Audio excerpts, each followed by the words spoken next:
Allez, c'est parti, salut tout le monde, j'espère que vous allez bien. Contexte un peu différent, vous avez vu, le décor est différent, c'est pas une photo, c'est pas une image, je suis vraiment dans un environnement beaucoup plus professionnel que mon atelier. Voilà, et je profite d'une pause dans d'autres activités pour tourner ce petit magazine que vous attendez tous avec fébrilité pour le lundi matin, chaque lundi matin. Donc je vais rapidement, cette fois-ci rapidement, sans trop faire de fioriture, répondre à toutes les questions en stock. Enfin, pas toutes, mais une bonne partie des questions. Allez, c'est parti, on attaque direct. Myriam, bonjour Fred. J'aimerais envoyer une photo de mes œuvres, mais je ne sais pas comment faire, et même si tu la découvriras. Comment dois-je faire? Alors, c'est une vraie question, Myriam, et c'est pour ça que j'ai pris ta question. Parce qu'il n'y a plus nulle part d'endroit facile où vous pouvez m'envoyer vos œuvres pour que je puisse voilà, vous aider un peu à vos côtés. Ça va redémarrer, et ce sera certainement sur coursbeauxarts.fr, mais là, c'est un petit peu à l'ouest, la partie forum, elle n'est pas très très bien gérée, je suis pas très fier. Je vais faire quelque chose, ça viendra, je te promets Myriam, tu vas pouvoir le faire bientôt. Voilà. Ok? Merci de ta patience. Tina, bonjour Fred. Merci pour toutes vos vidéos. Loin de. Pardon, toujours mon histoire de coller des petits galets sur une toile. Ah oui, tu me déconseilles le pistolet à colle alors? Mais que dois-je utiliser comme colle pour qu'il ne tombe pas? À bientôt. Alors, il y a quelqu'un qui avait répondu aussi sur la vidéo, Monsieur, ça marche très bien depuis des années, etc.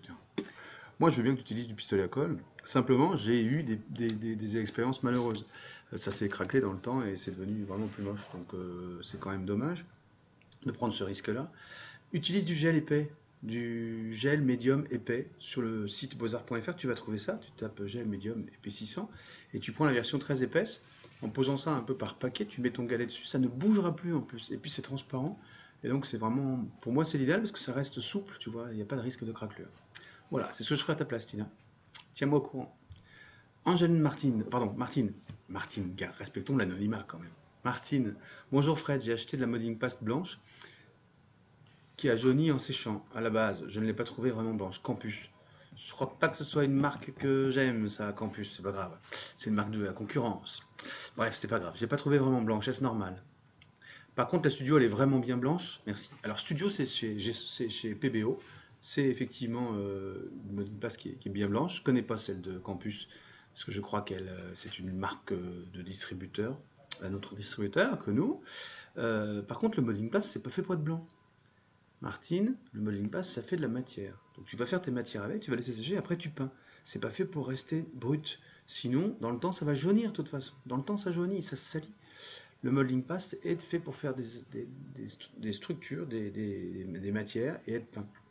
Le gel est fait pour être mélangé à la peinture pour être peint. J'ai dû le répéter 250 000 fois, mais voilà, la 251e mille fois pour toi, Martine. Mais c'est important quand même de savoir ça. Il faut peindre ça, hein. C'est comme les gens qui utilisent le gesso comme peinture blanche. Là, ça va pas, non. Ça va devenir jaune. Ok. Gina, bonjour. Est-ce que je peux utiliser cette technique sur du verre? Transférer une image ou une photo sur toile? Ben non, le verre, il se passe pas grand-chose d'intéressant sur le verre. Tu sais, ça résiste pas autant. Comment? Je regarde l'heure pour être sûr que je vais pas me faire virer pour une autre réunion. Je, Ça résiste pas autant. Le collage sur le verre, à l'ongle, de toute façon, tu peux tout enlever. Donc, moi, tu peux le faire, mais il faut vraiment plus toucher après. Francine, bonjour Fred. Je ne sais pas si ma demande arrivera pour avoir une réponse en direct sur tes vidéos, mais j'essaie.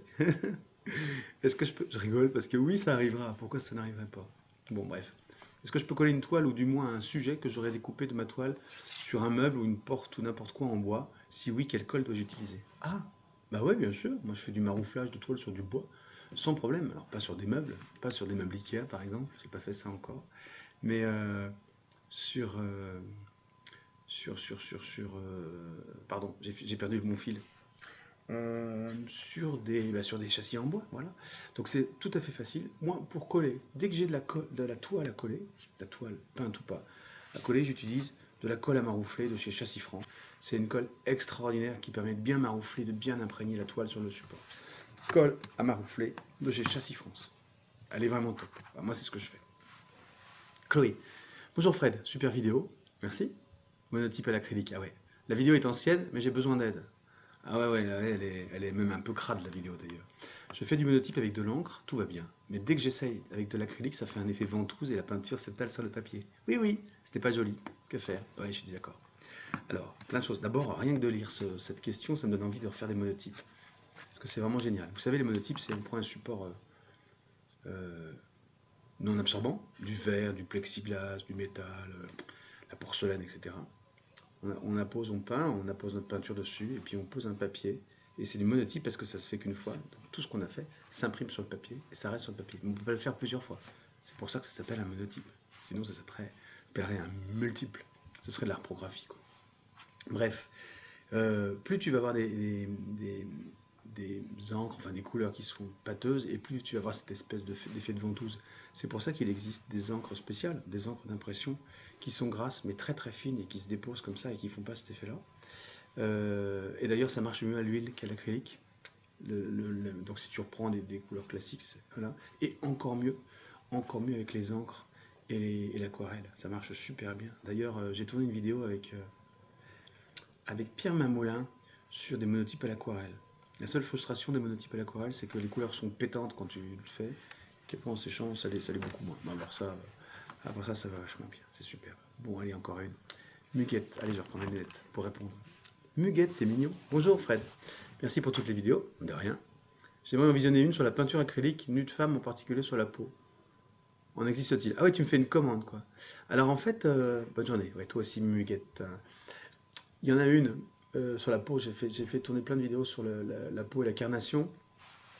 Mais c'est pas des vidéos de ce qui se trouve sur YouTube, c'est des vidéos qui se trouvent sur courbesarts.fr. Parce que là, j'ai utilisé une artiste, Amandine, et avec elle, on a tourné des cours. Et donc, c'est des vidéos qu'il faut louer.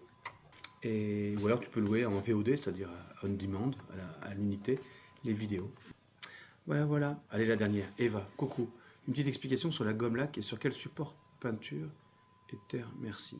Comment utiliser la résine de quelque chose? Non, je répondrai la prochaine fois, je n'ai pas compris. Je triturerai ça, je me renseignerai un peu plus. Et puis, je sais comment on travaille sur les terres, mais je comprends bien la question. Donc voilà, on s'arrête pour aujourd'hui. C'est bon, je vais pouvoir retourner bosser. Ouais, c'est une journée un peu particulière et en plus, c'est les vacances ce soir. Donc, on va voir comment on se débrouille. Je vous souhaite une super semaine. Alors, ce soir, c'est le jour où je tourne. Mais vous regardez ça le lundi matin, début de semaine. Je vous souhaite une magnifique semaine. Que vous soyez en vacances, au boulot, pas au boulot, à la retraite, en train de peindre ou avoir juste